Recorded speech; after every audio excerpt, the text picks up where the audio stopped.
Maliennes et Maliens, Maliennes et Maliens, jeunes et moins jeunes, femmes et hommes, de la diaspora et de l'intérieur, des zones rurales et des villes. Je m'adresse à vous aujourd'hui une deuxième fois dans l'intervalle de 2 semaines pour dire l'opinion de mon parti sur un certain nombre de questions qui me paraissent importantes pour la vie de la nation.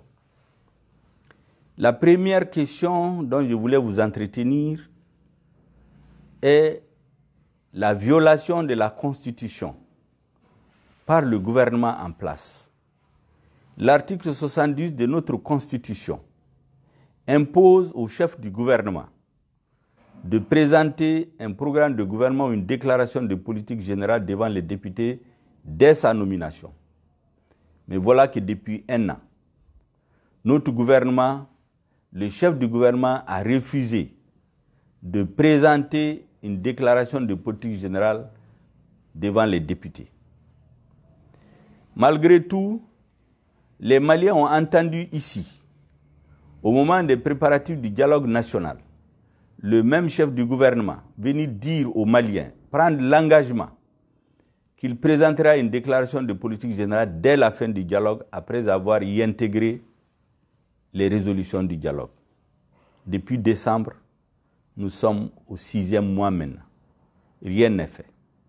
Et à notre grande surprise, voici le gouvernement qui, le 1er avril, en Conseil des ministres, prend un projet de loi d'habilitation pour permettre au même gouvernement de demander à l'Assemblée nationale qu'il a ignorée pendant 1 an, de lui donner une loi d'habilitation qui lui permette de gouverner jusqu'à l'installation de la nouvelle Assemblée. Cette attitude du gouvernement vous donne clairement une idée précise de la mentalité de ceux qui nous gouvernent. J'ai dit et je persiste que la réalité, c'est que notre peuple est pris en otage par une oligarchie qui n'a aucun respect pour les lois, aucun respect pour la population. Et c'est ce qui a expliqué d'ailleurs la malheureuse intervention du chef de l'État le 25 mars, où il dit qu'il maintient malgré tout les élections législatives pour le 29 mars 2020, au motif que c'est le dialogue qui aurait décidé. J'avais dit en son temps que c'était un mensonge d'État. Le dialogue n'a jamais une date fixée par le gouvernement depuis juin, qui a été entérinée par le dialogue. Mais le plus grave, c'est que le dialogue a laissé la responsabilité de la tenue des élections au chef de l'État. Le dialogue l'a chargé aussi d'assurer la sécurité sur l'ensemble du territoire national et le retour de l'administration sur l'ensemble du territoire avant de tenir les élections. Il n'a respecté aucune de ces conditions.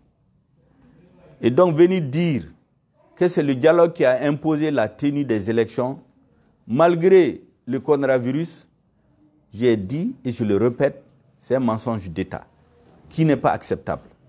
Ça montre le mépris que ce gouvernement a pour la santé des Maliens. Mais le plus ridicule, c'est qu'à l'issue de ces élections, le 1er avril, le ministre de l'administration territoriale publie les résultats avec un taux de participation le plus élevé, le deuxième le plus élevé pendant les 30 dernières années. Je rappelle qu'en 1992, le taux de participation était de 22%, au premier tour des élections législatives. En 1997, il était de 21,6%. En 2002, il était de 23%.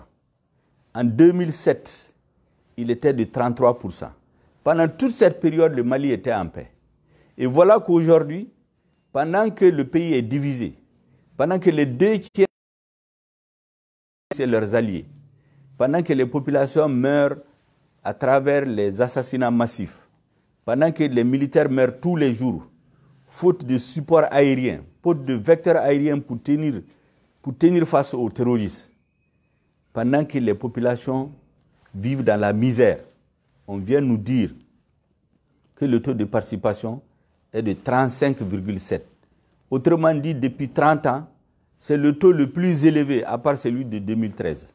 Qui peut croire à ça? C'est un deuxième mensonge d'État.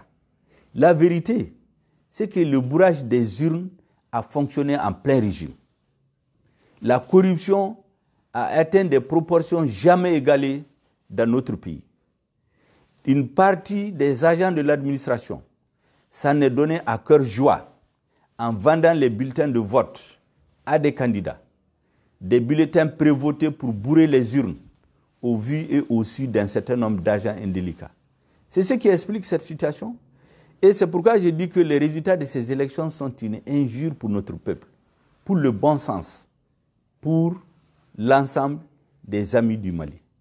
Le résultat, c'est que nous nous trouvons aujourd'hui nous allons nous retrouver avec une Assemblée nationale où, à part quelques députés qu'on peut compter au bout des doigts, qui sont élus régulièrement, l'écrasante majorité de ces élus vont être issus de la fraude, de la manipulation. Donc la corruption, les corrupteurs, les grands corrupteurs et leurs alliés vont venir occuper les bancs de l'Assemblée. Les mouvements terroristes et leurs alliés, des zones entières où on refuse le drapeau du Mali, on refuse la présence de l'armée malienne, on refuse la présence de l'administration. On nous dit que les populations ont voté à 90%. Qui peut croire à ça? Donc, nous aurons une assemblée avec quelques députés ultra-minoritaires représentatifs de la volonté du peuple, mais l'écrasante majorité vont être issus de la fraude, issus du vol, issus de la violence, issus de la volonté des mouvements terroristes, des milices armées et de leurs alliés. Le peuple malien est en colère parce que notre État a franchi une étape qualitativement nouvelle dans le processus de sa désintégration et de sa décadence. Nous devons dire non à cette logique macabre. Parce qu'en vérité, la finalité de tout ça, c'est quoi? C'est de faire voter la révision constitutionnelle pour organiser la partition de notre pays. Maliennes et Maliens, j'en appelle encore à votre sens patriotique pour rentrer en résistance démocratique contre cette oligarchie, pour l'arrêter dans sa démarche de désorganisation, de mise à mal des fondements de notre pays. Voilà le message que je voulais vous faire passer, parce que je ne suis pas d'accord. Je ne suis pas d'accord et vous serez d'accord avec moi que ces résultats-là sont faux et archi-faux. Maliens, Tieni Mousso, démissionne de mon corba. Et je vais adresser à bi et kakuma saba fawi. Kuma folo e mouye et premier ministre mimbe gouvernement nyamwaya labi.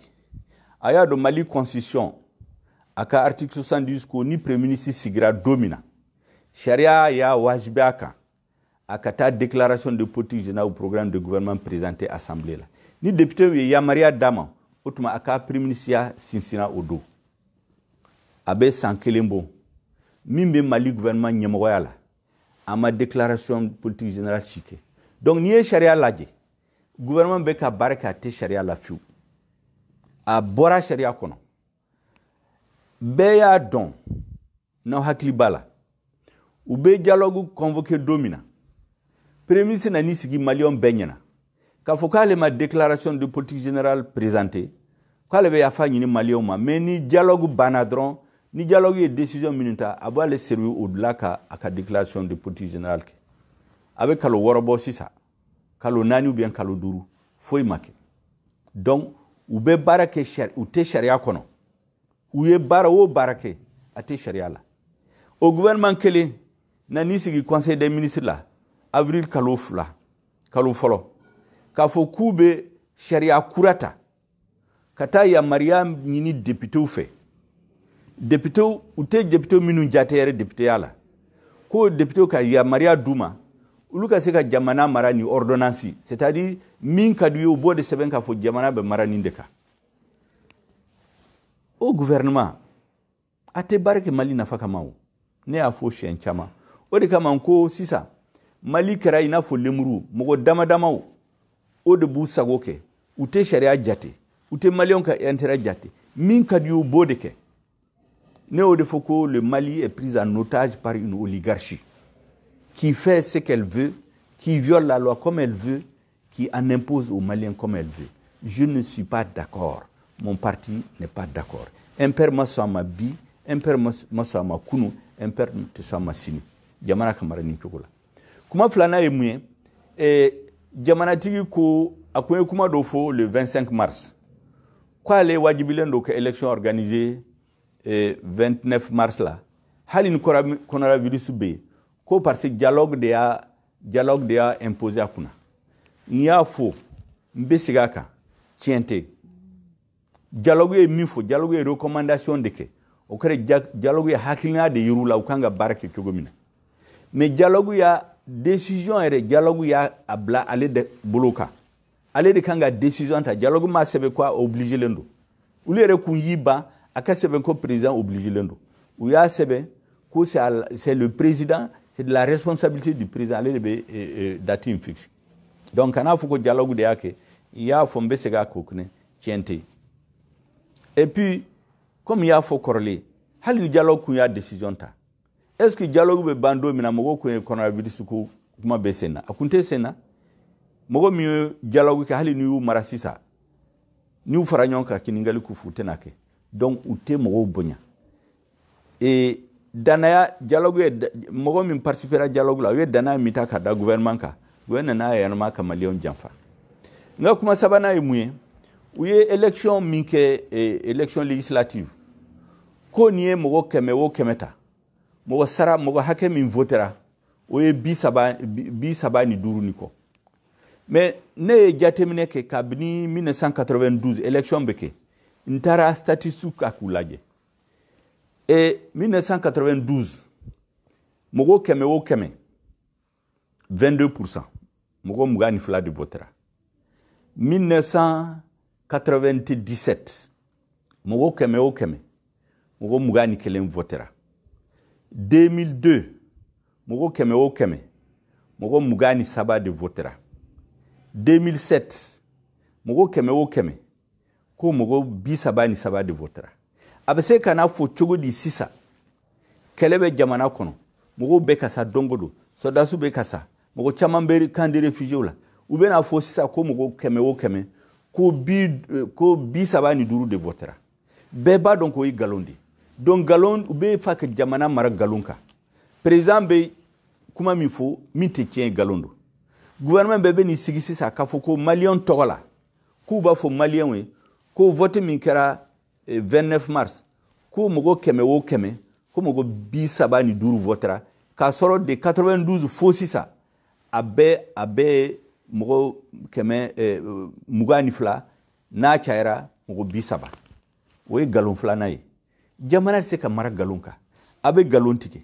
abe sharia soso ate sharia ate barake sharia la jamana se ka tani chugolaw nkuma fi ko de fo malien we minu fanga min ban kuna sisa ute barake sharia ka ute barake malien nafaka ba fi ulu drone de nafaka ma nega parti so u barake chugumaw nambe opposition la ntemo nini ntemo dogoya membe kuma pour que ka malien nyayele ka malien u ka famu mime ka ke jamana kono minte sharia kono mini mali na fate sida soda su bekasa avion te duma dongo do beba do kele mimbe mali la sisa ni avion masani helicopter masan ka daga soda suma kele intese kaba ukuma atesena wari be do front la mimanga ke dongo do ne mason dema donc mbofo pour ka famu nete critique là comme ça mbe kuma ufo pour que malien ka famu mimbe sena sisa imperte so ma bi imper masama kunu imper to sa machine kuma ba minu be fika foyo o de ni hakato bala sadi Allah Muhammad